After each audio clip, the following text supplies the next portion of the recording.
निराकार आहे. निराकार दिलाय गुरूंनी डायरेक्ट 10वीत तुमचा फॉर्म भरून टाकलाय आणि तुम्ही म्हणताय मला पहिलीत घाला की रे, पहिलीत घाला की रे, पहिलीत घाला की रे. काय करायचं?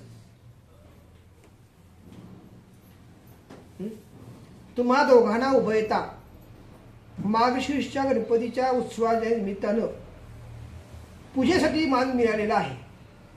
अगत्य येण्याचे करावे. लोकांची घाण अंगावर स्वतःची घ्यावी आणि जमलं तर घरामध्ये घेऊन जावी. काय करणार? सार्वजनिक गणेश मंडळ जे असतात तिथं पवित्र राहतं का? हा, आपण काय करतो? भालभागचा राजा आहे आणि काय आहे, पळतो का नाही पळतोय? सगुण रूप आहे, निर्गुण रूप आहे, निराकार रूप आहे.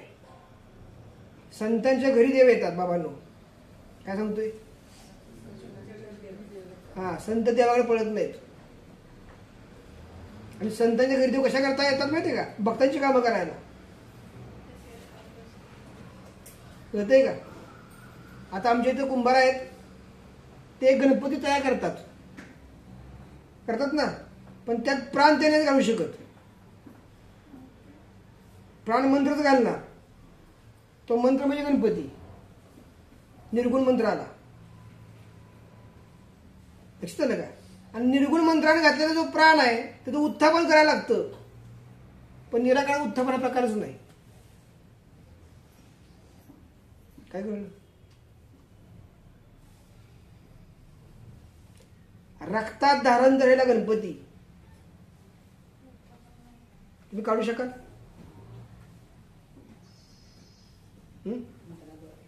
बघा, तुमचं लग्न झालं का? 2 मुलं झाली, म्हणणारी झाली का? आता लग्न तुम्ही कुणाशी केलं?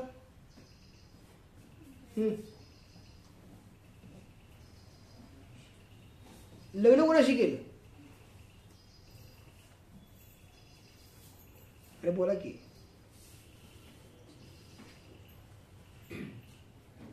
आनंद, लग्न कोणाशी केलं? हा, मुलीसोबत लग्न नाही केलं.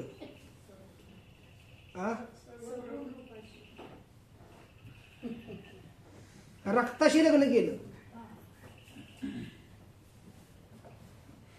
लग्न कोणाशी केलं? रक्ताशी केलं. तर रक्त ज्या देहात आहे त्या देहाला नाव काहीतरी वेगळं असेल. बरोबर आहे? गुणदोष कशा सगळे आहेत? रक्तातल्या गुणदोषासह वरलं तुम्ही.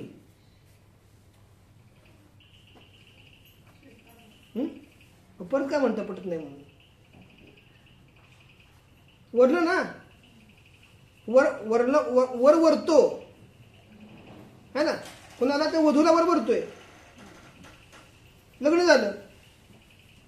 आता लग्न झाल्यानंतर काय झालं? त्या रक्ताचे दोष जे आहेत, कुठले दोष? हा,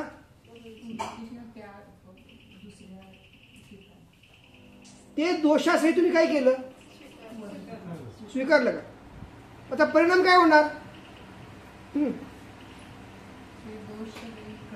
त्या दोषाचा आणि तुमच्या घराण्यातल्या दोषाचा, त्या पुण्याचा, तुमच्या घरातल्या पुण्याचा, दोन्हीचा मिलाप होऊन तिसरं तयार होणार.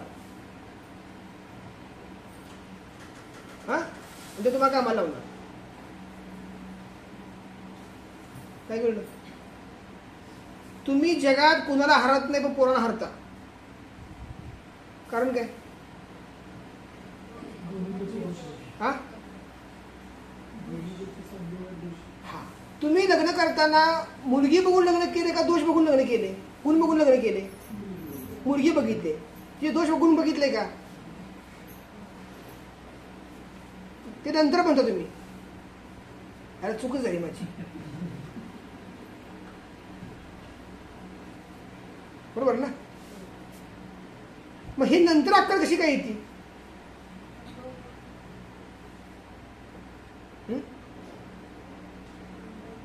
कोणाचा अनुभव घेतला?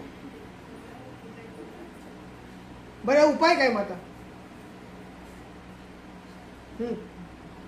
हे बघा ऐकून घ्या. सगुण उपासनेमध्ये तुम्ही 3 थरापर्यंत जाता. खाली 3 थर आहेत.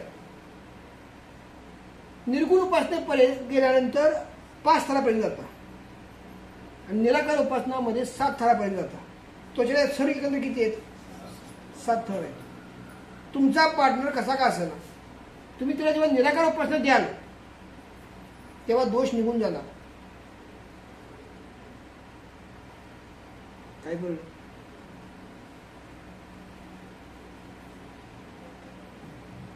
थोडं लोड होत आहे ना जरा.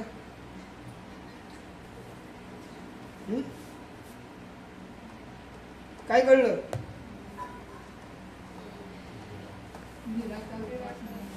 हा बरोबर बरोबर.